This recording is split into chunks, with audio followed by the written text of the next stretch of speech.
সংবাদে আপনাকে স্বাগত।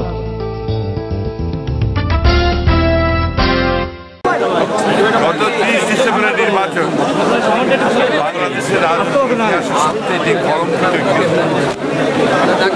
এবং এই নির্বাচনের মধ্য দিয়ে এই দখলদারি সরকার তারা জনগণের অধিকার হরণ করে নিয়ে গেছে এবং তারা সংবিধানের লঙ্ঘন করেছে।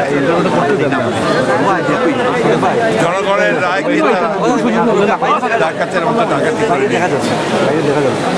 আজকে সারা দেশেই দেখবেন একটা শোকের চিহ্ন সকলের চোখে মুখে আছে।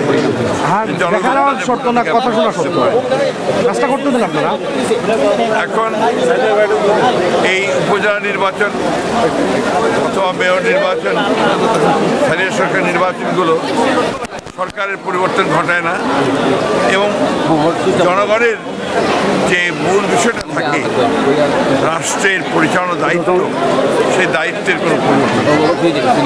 সুতরাং এই নির্বাচনগুলো খুব একটা আপনার মুখ্য ব্যাপার হয়ে দাঁড়ায়। যে নির্বাচন কমিশন এখন আছে সেই নির্বাচন কমিশনের অধীনে জাতীয় সংসদ নির্বাচন হলো। গোটা পৃথিবী, বাংলাদেশ সবাই দেখেছে যে কতটা অযোগ্য এই নির্বাচন কমিশন, যাদের কোনো যোগ্যতাই নেই একটি নির্বাচনকে সুষ্ঠুভাবে পরিচালনা করার জন্য। তাদের মধ্যে নির্বাচন কী হবে এটা নিয়ে আর এখন প্রশ্নের কোনো প্রয়োজন নেই। সবচেয়ে বড় কথা হচ্ছে যে নির্বাচন হতে হবে অবশ্যই সকল দলের অংশগ্রহণে, সকলের কাছে গ্রহণযোগ্য একটি নির্বাচন।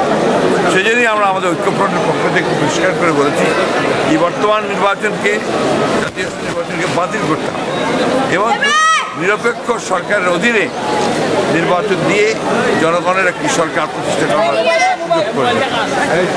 গতবারের মতো সংলাপ হয় তাহলে সেই সংলাপ কখনোই অর্থবহ হবে না। আর তাছাড়া সংলাপের এজেন্ডাটা কী? উনি যে সংলাপের কথা বলছেন সেটা এজেন্ডা কী?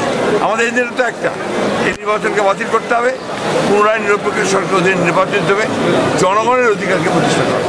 এটা নির্ভর করবে তখনকার সময়ের উপর। জামায়াত ইস্যুতে জামায়াত ইস্যুতে ডক্টর কামাল সাহেবের যে বক্তব্য ছিল তার বক্তব্য, আমরা এই বিষয়ে আমাদের দলের পক্ষ থেকে আমরা এখন কোনো আলোচনা করিনি। সামগ্রিকভাবে ওনার দলের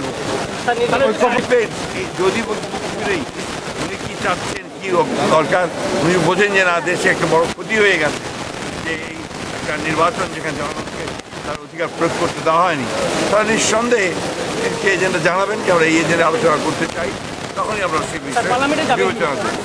এটা নির্ভর করবে আপনার পুরোপুরি সময়ের উপর।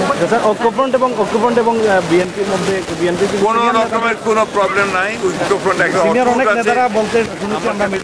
আমি আপনার কথা বুঝতে পেরেছি। আমাদের ঐক্যফ্রন্ট অটুট আছে, এতটুকু কোথাও কোনো সমস্যা নেই। রাজনৈতিক দলগুলোর মধ্যে পরস্পরের মধ্যে কিছুটা থাকতেই পারে, সেটাই স্বাভাবিক, বিকজ এখান থেকে এক রাজনৈতিক দল, তাই না? কমন লক্ষ্য কী? যে জনগণের ভোটের অধিকারকে নিশ্চিত করা, দেশনেত্রী বেগম খালেদা জিয়াকে মুক্ত করা। এইগুলো হচ্ছে হাজার হাজার যারা এখন আপনার রাজনৈতিক কর্মী আছে, যারা গ্রেপ্তার হয়ে আছে, মিথ্যা মামলা আছে, সেগুলোকে প্রত্যাহার করা। এইগুলো হচ্ছে আমাদের এখন কমন। Thank you.